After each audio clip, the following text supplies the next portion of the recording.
Hello world, this is the world according to Lochke. I'm here with my friend Six. Nice to see you on Lochke's channel. Today we're talking about how we both feel that religion is controlling the minds of the masses, how we don't agree with it, and how we feel that the world would be better off without religion.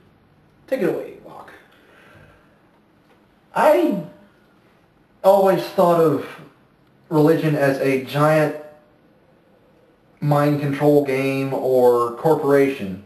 They give you your spirit, and I quote, spiritual leader gives you your employee's handbook, be it the Bible, the Quran, the Torah, the list goes on, and that's what you're supposed to do. You're never supposed to think beyond that. Yeah.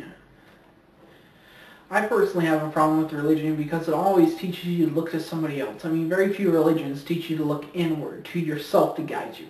They're always teaching you sit in the pews and listen to your preacher, sit in the pews, listen to your preacher, listen to your guru, listen to your coven leader, listen to anybody but yourself guide you. And they never teach you that you have to be your own leader and you have to make society better for yourself, through yourself, by yourself. And that's the problem I have with religion. Some people say religion is philosophy, philosophy is religion. That in and of itself is a lie based on what religious leaders want you to believe.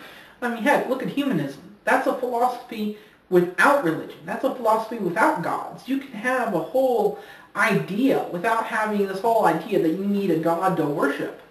You can guide yourself by yourself without needing a supernatural entity to guide you.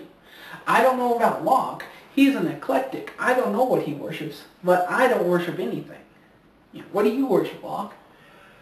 Me?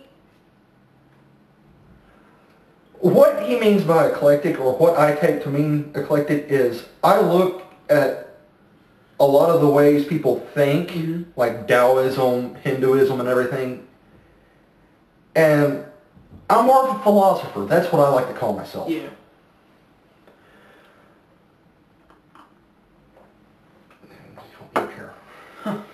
A philosopher? Well, I don't know.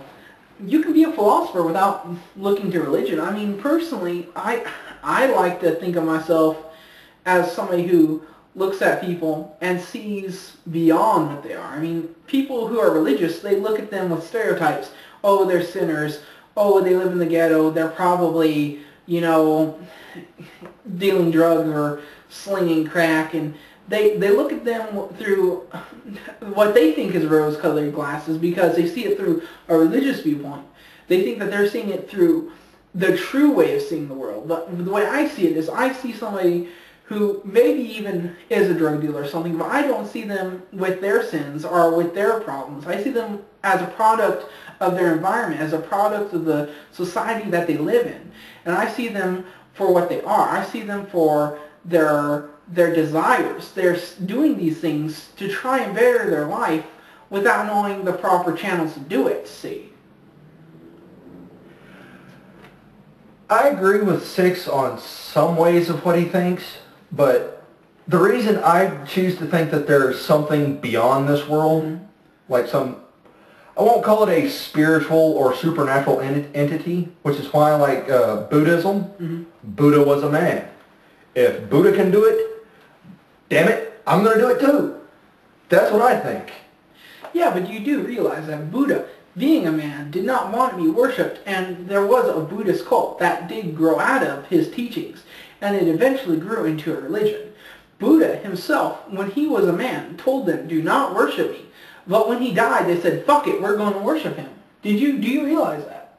I do, because human beings usually are not comfortable with themselves. They need somebody to give them a comfort zone. Me? Comfort zone be damned. Huh. Well then, why do you search for spirituality at all? Do you realize that man, through his spirituality, there's a saying, there's a God of the gaps. Whenever there is something that man doesn't know, he calls it God. There are so many things that man doesn't know, and he just says God doesn't.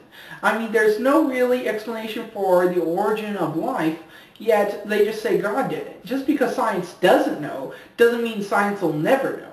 That just means science hasn't proven it yet. For the longest time, science couldn't prove that black holes existed. Now they do.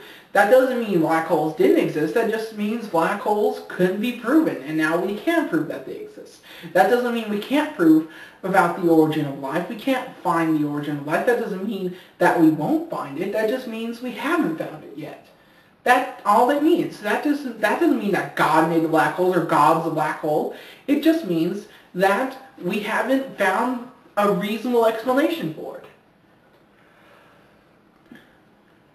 Well, for once I find myself stumped. This will not happen often.